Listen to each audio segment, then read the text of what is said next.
Ny mety toetry ny andro any an-dranomasina ny sabotsy 20 febroary 20 amin'ny ora maraina hatramin'ny alahady 20 febroary 20 amin'ny ora maraina. Tsy misy fampitandremana mahakasika ny avy ny alin-drano.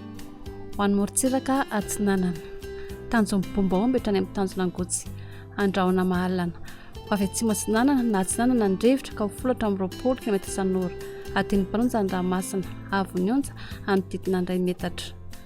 Tanjona angotsy hatramin'ny manoro andrahona amin'ny sitokotoko ho avy atsinanana ny rivotra ka ho folatra amin'ny 20 km isan'ora adiny mpanonja ny ranomasina avy ny onja 2 metatra.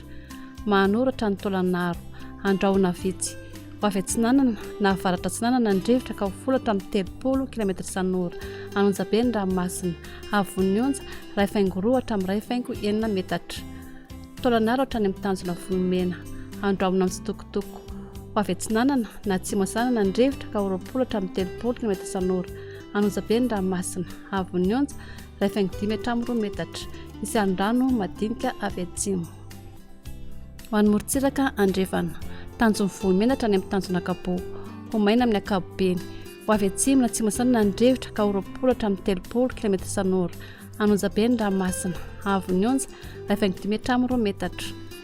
Tanjona kapo hatrany amin'ny tanjona vilanandro andrahona vitsy ho avy atsimo ny rivotra ka ho folatra amin'ny 20 km isan'ora adiny mpanonja anonja be ny ranomasina avy ny onja 2.5 hatramin'ny 2 metatra. Hatratra 2.5 metatra indraindray any amin'ny tapany atsimo. Tanjona vilanandro hatrany analalava anorana tandrifon-drahona vitsy ny voamaraina ho avy andrefana ny rivotra ka ho folatra amin'ny 20 km isan'ora ho tonga adiny mpanonja ny ranomasina avy ny onja latsaky ny 2.5 metatra.